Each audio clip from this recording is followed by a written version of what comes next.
Yomi Fabiyi join this live video. Torí wọ́n ti bẹ̀ mí kí n dákẹ́ fún ẹ, but mo ti wo live video. Ó là kò ti mad. Orí ẹ ti dàrú Yomi. Àdá kò join live video yìí. Kí n sọ ọ̀rọ̀ sí ẹ because ó dà kò rí ẹ ti yí. Èmi ló fẹ́ fi ta yín ní industry. Ìwọ ló ní àwọn kan jù mí lọ. Àbí wọ Yomi kọ́. Àbí wọ Yomi kọ́. Ìwọ ọmọ ṣẹ́ Baba Suwe. Jọ Baba Suwe tẹ̀ dáràn lọ́wọ́ ẹ̀ kí ló ṣẹlẹ̀ Yomi náà. Ṣé torí pé de wá help Baba Suwe tó kí Baba Suwe ní problem ade ní gbádùn. Ó tẹ̀ jẹ́ ke ni yẹn kó gbàgbé nǹkan tó ṣẹlẹ̀ kó move on. Ká tó wí pele wá sí ní Baba Suwe scandal. Ká tó ní pele Baba Suwe kidi ko kí ló ṣẹlẹ̀ ó dé fi Baba Suwe lẹ̀. Jẹ́ kí bàbá oní bàbá sinmi. Ìyábọ̀ mo ní Ìyábọ̀ Yomi Fabiyi. Jẹ́ kí bàbá oní bàbá sinmi. Fi Yomi wọ́n ní kọ́kọ́ ló máa kọ́ ṣoore. Ṣó ti gbọ́? Àmọ́ iye ore táwa ti ṣe tó jẹ́ pé mo máa sọ fún ẹni bá ṣe nǹkan fún ẹ má dárúkọ mi. Ode mélòó ló ṣe kí ló tẹ̀lẹ̀. Lórí wá ẹ ore Baba Suwe yìí náà. Ó dẹ̀ ní jẹ́ kárí mú mi. Yomi orí ẹ̀ ti dàrú ni. Orí ẹ̀ ti yí. Ìwọ ní pé ká má sáré jump into conclusion. Ìwọ ló jump into conclusion pẹ̀lú right up ẹ̀. Because tó bá jump into conclusion Yomi, ó ní máa compare situation Baba Suwe pẹ̀lú Baba Ijesha tó tún wá sọ pé kó release video. Ìwọ àkọ́kọ́ ló ń báyé Baba Ijesha jẹ́. Bẹ́ẹ̀ ni mo sì ní kó jíṣẹ́ fún Baba Ijesha nínú ẹ̀wọ̀n tó wà pé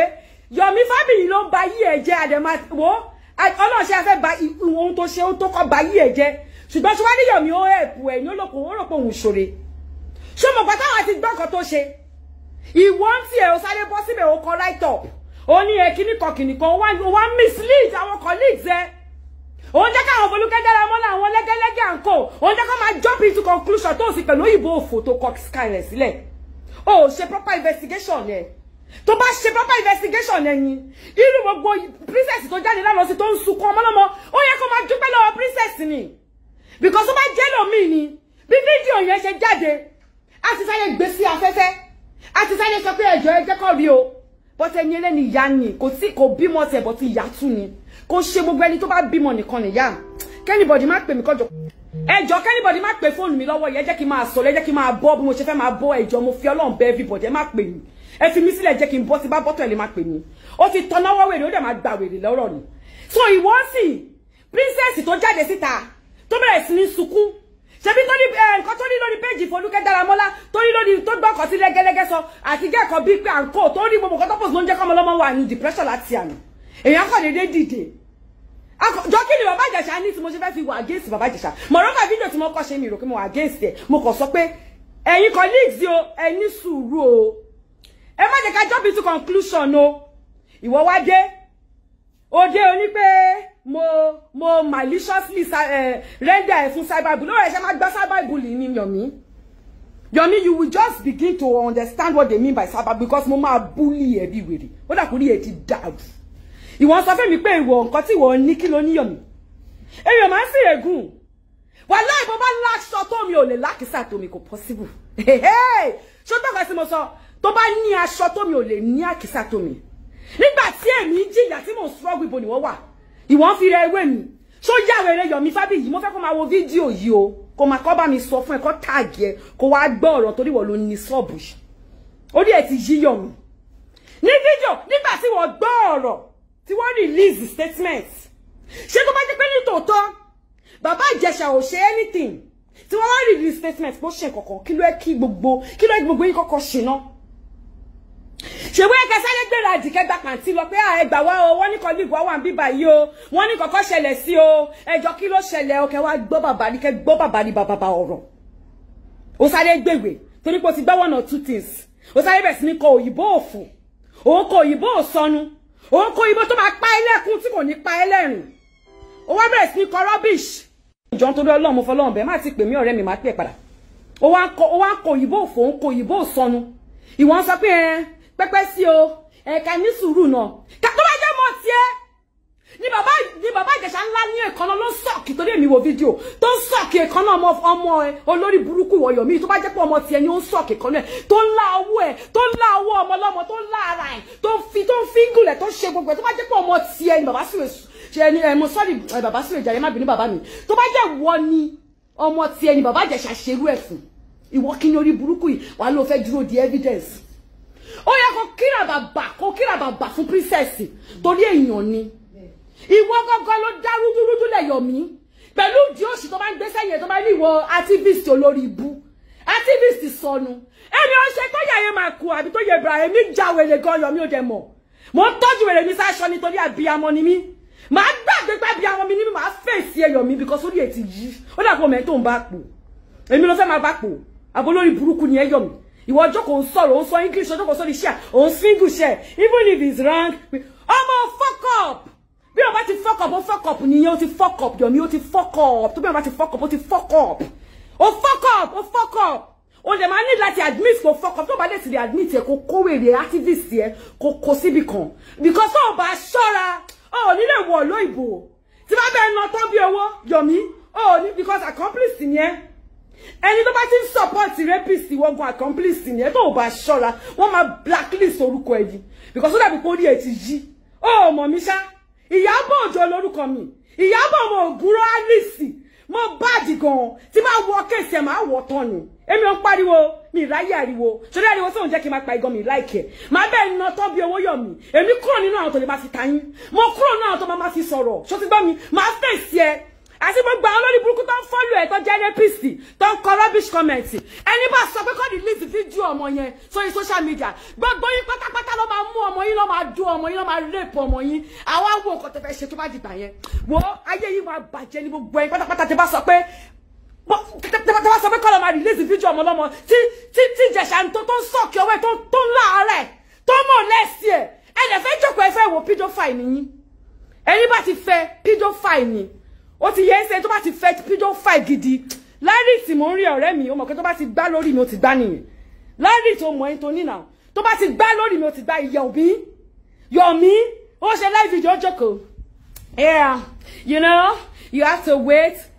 ìwọ ló wait Yomi ìwọ ló wait o jókòó ṣe you have to wait tí ẹ tẹ̀ gbé fóònù ilé jẹ́ kí n art bó ṣe ṣe náà mọ̀ pé mi máa imitate yàn ó ṣe báyìí.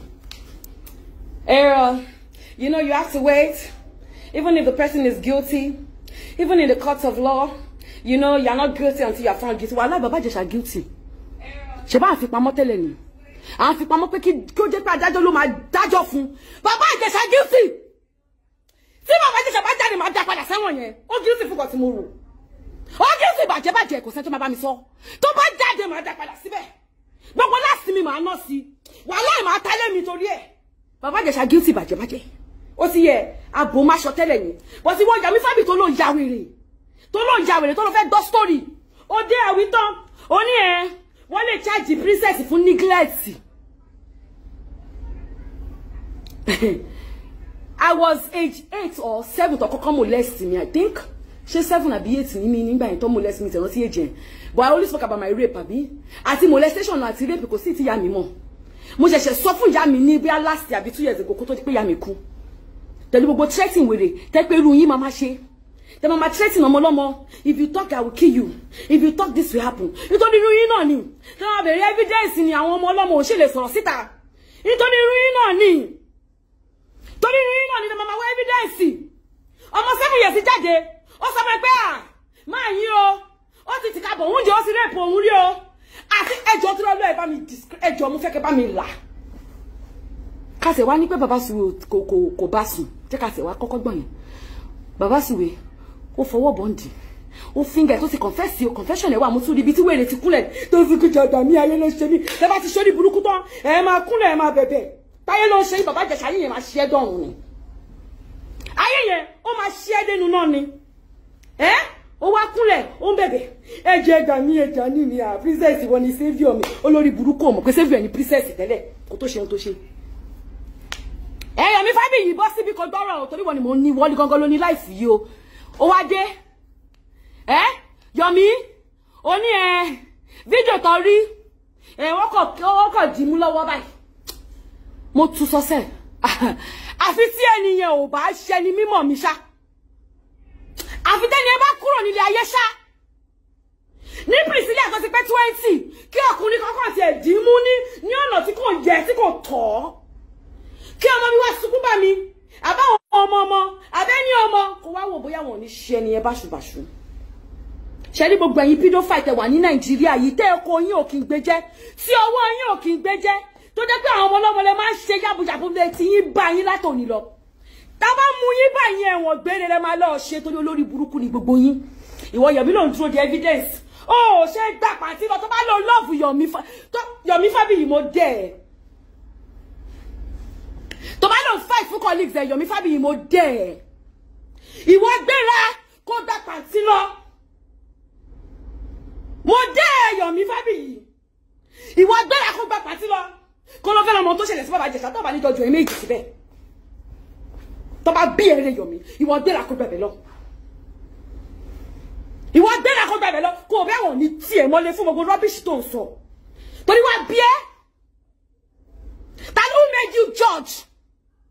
ta ló fẹ́ di tamper ANTP ta ló fẹ́ di tamper sorry ta ló fẹ́ di judge tamper ẹ bá jẹ́ kí tí bá ti ń bínú báyìí máa ń da ọ̀rọ̀ pọ̀ ni ta ló fẹ́ di judge tamper Yomi ta ló fẹ́ di judge tamper ta ló rán ẹ ṣẹ̀ṣẹ̀ wọ́n jẹ́ lọ́yà ṣó jẹ́ lọ́yà bàbá Ìjẹ̀ṣà tó kọ statement ta ló rán ẹ ṣe kó kọ statement activist sọnù activist òfò ta ló rán ẹ ṣe oh who is that ta ló kọlẹ̀kùn who is that kí ló gbé wá kí ló gbé wá okay ẹjọ́ bá ń gbé fruit mi wá torí lẹ́yìn fídíò mo ní láti semper mind mi kí n kúlù temper kúlù temper tó lọ lórí burúkú Yomi Fabiyi èmi mì ní ẹ o mo mì ní ẹ bàjẹ́ mo ráyè tí ẹ activist sọnù ní ẹ wo ọ̀rẹ́ ni bá ṣe èmi tó fẹ́ bá ṣe yìí àṣẹ tó ló ṣe ṣọmọ wà nítorí pé ọmọdé wà involved jọba òní adult tó gbé cocaine ó gbé o kò gbé o adult punishment ni choice ẹ ni bó choose láti gbé cocaine bọ́ọ̀mù dédé báwo ló ṣe tọ́mọ́ odidi ọkùnrin àgbàlagbà 47 àbí 48 àbí kí wọ́n pé èjì bàbá wèrè yẹn tó mọ ọmọlọ́mọ láàrin 4 minutes nínú fídíò tẹ́mi wò tó ṣe báyìí tí yẹn ti dànù tó ṣe báyìí tó lẹ́yìn ṣó ẹ jẹ́ kí yẹn àti fídíò bàbá Ìjẹ̀ṣà fún yín sí sọ release ẹ̀kẹ́ máa wò ó tó ṣe báyìí ó tún fọ ọkọ̀ ọmọ yẹn báyìí yẹn tún tẹ́lẹ̀ dẹ́ ó wá ní kọ́ ọmọ yẹn bọ́ bàtà fún un olórí burúkú ọ̀nà ìbẹ̀rẹ̀ bọ́ bàtẹ̀ ó wá mọ́ wọn ọmọlọ́mọ wá sọ̀k má jẹ́ kí wọ́n ní àwọn tó fẹ́ máa sọ ọmọ kẹ́mi ò ṣe lesbian má sọ̀kì ọwọ́ mi jẹ́ kí boyfriend mi wá sọ̀kì ọwọ́ mi ló bá mú ọwọ́ ọmọlọ́mọ ló sọ̀kì ẹ̀ ló mú ọwọ́ ọmọlọ́mọ ló bẹ̀rẹ̀ sí ní ńlá kò ní dá fún bàbá Ìjẹ̀ṣà kò ní dá fún bàbá Ìjẹ̀ṣà support bàbá Ìjẹ̀ṣà ayé yìí máa jọ block ọ ni èmi mo dá dúró ṣé understand ló ti pẹ́ tí mo ti fi Yorùbá yín sílẹ̀ mo dá dúró ọ̀dẹ̀ bí yàrá yẹ anybody rẹ̀ ti bá tún tó la pé ń fẹ́ ya Yorùbá fi máa yà ó yẹ yín bẹ́ẹ̀ yẹn mi ò gbádùn o gbogbo wa la ní wèrè à ń bo wèrè wa ní ó ṣe ọ̀rẹ́ mi à ń bo wèrè wa ní o Yomi máa bẹ́ẹ̀ ná tán bí owó sórí ìtọ́ kan yẹn tó gbé jáde yẹn ó